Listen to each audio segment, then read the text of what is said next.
Hello, welcome to all. In this video class, we are going to study the topic that is anatomy of dicot leaf and the anatomy of monocot leaf. Let us move into the first topic, that is anatomy of dicot leaf. When we look at the structure of dicot leaf, you can see single layered upper epidermis and single layered lower epidermis. The single layered upper epidermis is called adaxial surface. Like that, the single layered lower epidermis is called abaxial surface. Both these lower epidermis and upper epidermis are covered by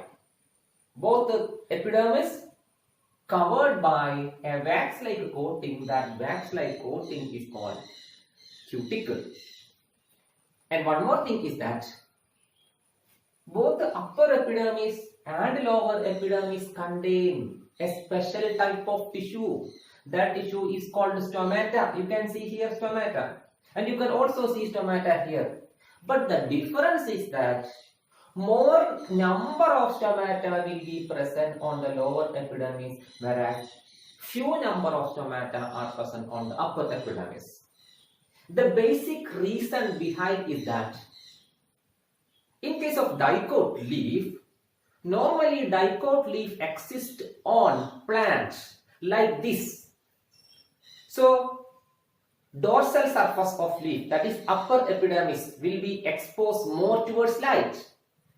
So if the stomata is present on the upper epidermis in more, then the chance of transpiration or the rate of transpiration will be more on the upper epidermis. That is why God fix more number of stomata on the lower epidermis to reduce the rate of transpiration, because lower epidermis will be not exposed directly towards light, so that we can easily able to reduce the rate of transpiration by keeping more number of stomata on the lower epidermis. That is why God create more number of stomata on the lower epidermis. Okay.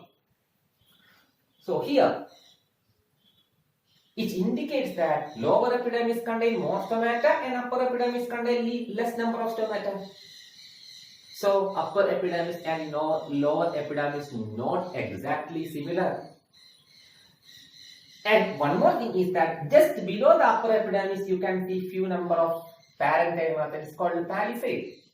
And just above the upper epidermis you can see few number of parenchyma, that is called spongy, which will be discussed here. So it clearly indicates that both upper region and lower region, that is both dorsal and ventral, are not same. They are different. That is why this leaf is also called dorsiventral leaf. Its dorsal surface and its ventral surface are exactly different, entirely different. That is why it is called dorsiventral leaf. Okay. And when we take the stomata is a tissue. When we take the stomata, that stomata contain a clear-cut God cell. That stomata contain a special type of cell. That special type of cell is God cell. That God cell are kidney in shape or bean in shape.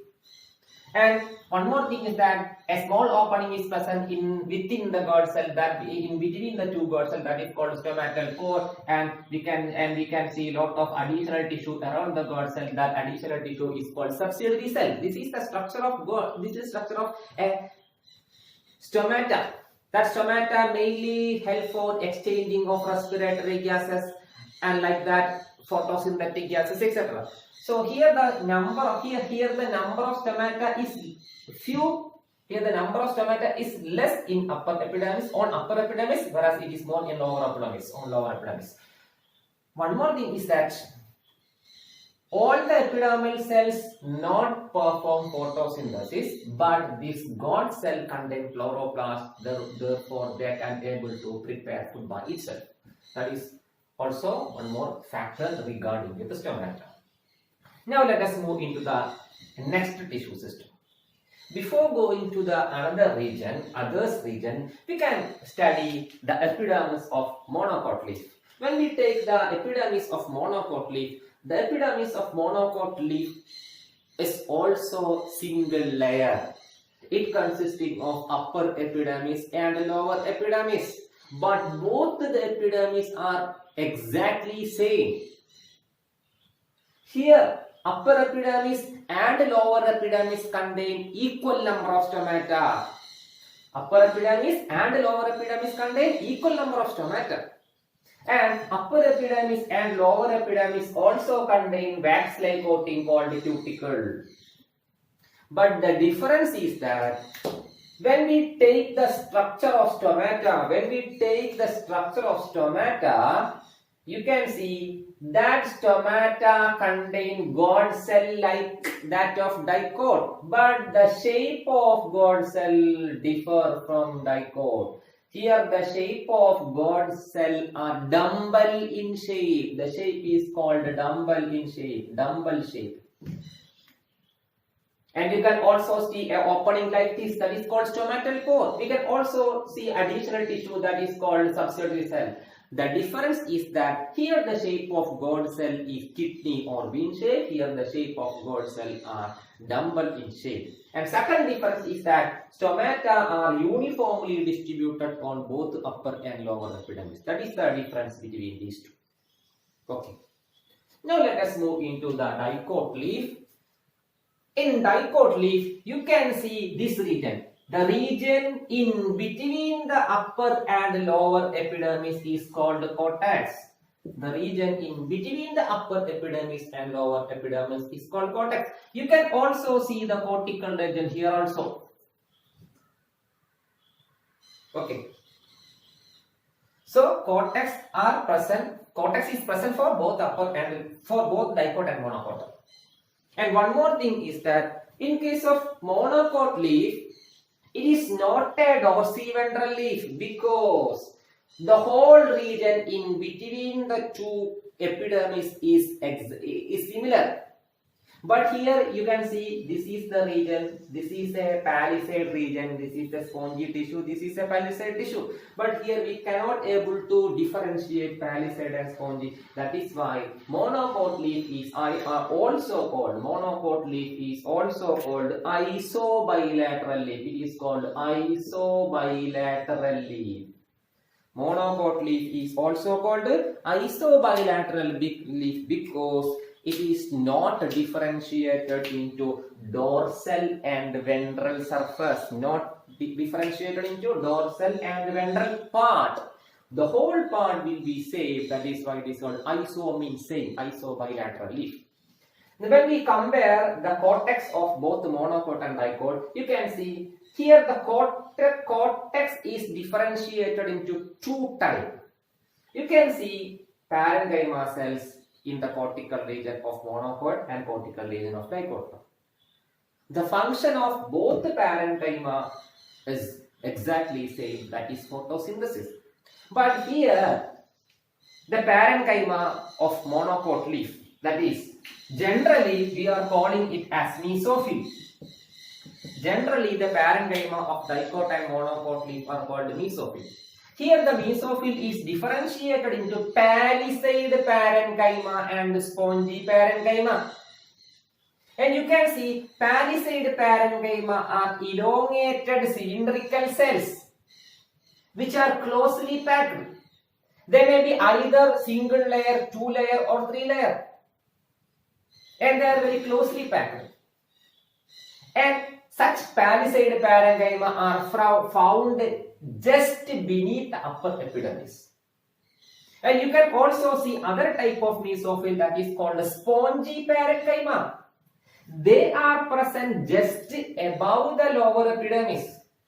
That spongy parenchyma are spherical or round in shape with a lot of intercellular space. Here intercellular space are absent. So here mesophyll cell is differentiated into upper palisade and lower spongy.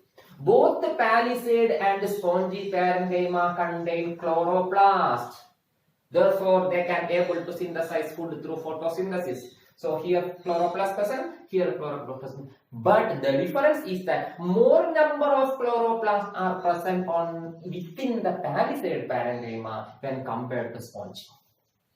But when we move into the structure of monocot leaf, it is not differentiated into palisade, spongy. The whole cells are called mesophyll. The whole cells are generally called mesophyll. Here it is not differentiated into palisade and spongy. That is the difference when we take the cortex of both monocot and dicot.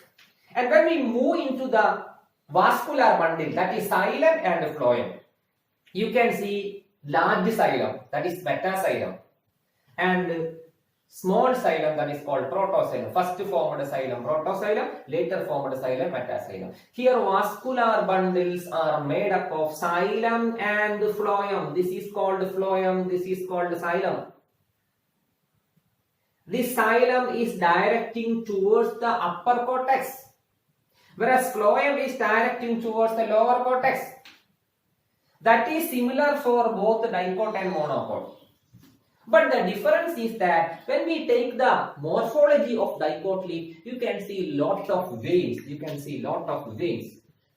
That veins indicates that they are the vascular bundle, that is xylem and phloem tissue. So the size of vascular bundle, here I draw only one vascular bundle.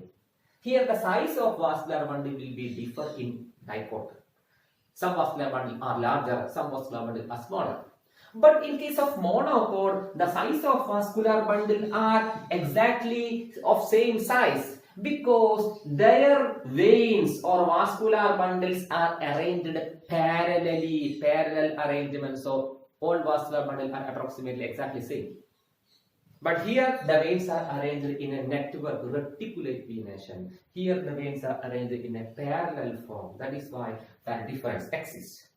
So when we take the structure of xylem and phloem, xylem directing towards the upper cortex and phloem directing towards the lower cortex. Like that, here also xylem directing towards upper cortex and phloem directing towards lower cortex. Both these vascular bundle, this vascular bundle and this vascular bundle are covered by single layered parenchyma tissue. That single layered parenchyma tissue is called that single layered parenchyma tissue, this one and this one. The single layered parenchyma tissue is called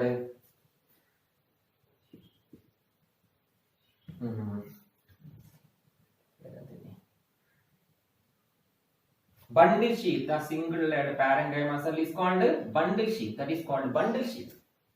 So that bundle sheath are same for both monocot and dicot. They are single layered and parenchymatous. Okay.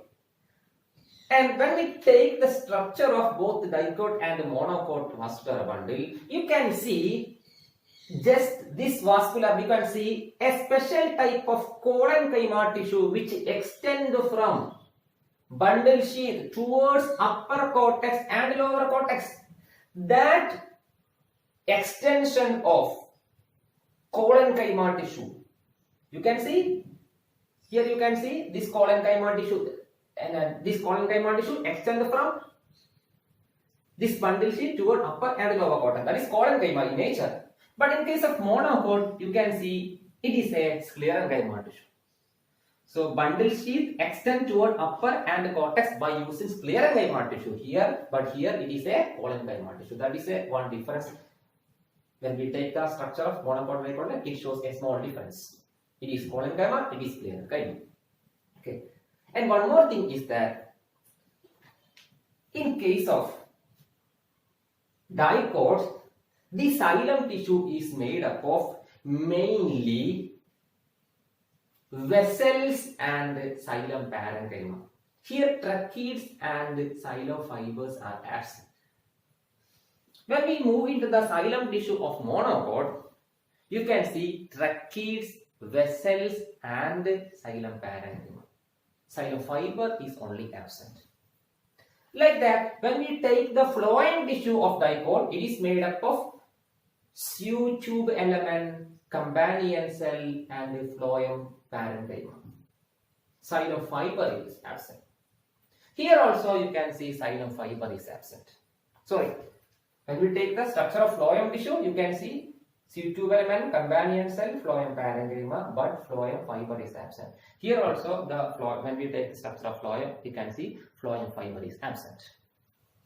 This is the structure of dicot and monocot leaf. And one more thing is that in case of monocot, some epidermal cells present at the upper epidermis are larger and colorless. That larger colorless upper epidermal cells are called bulliform cell. That is called bulliform cells or motor cell. Bulliform cells or motor cells. Their main function is to help the rolling process in leaf. Some monocot leaf like grasses leaf shows rolling property. It rolls. Suppose it is a leaf, it rolls during unfavorable condition to reduce the rate of transpiration. So in order to roll, bulliform cell help by releasing the absorbed water molecule from that cell. If during the release of water molecules from the bulliform cell, it can able to roll its leaf, thereby it can able to reduce the surface area of leaf, thereby it can reduce the rate of transpiration. That is the main function of the bulliform cell and motor cell. When we take that bulliform cell, it is absent in lower epidermis. Even though they are exactly same, it shows a small dissimilarity, that is bulliform cell is present here but it is absent in cell, even though they are called isobilateral leaf. This is the broad structure of, this is the broad concept regarding with the dicot and monocot leaf anatomy. Thank you.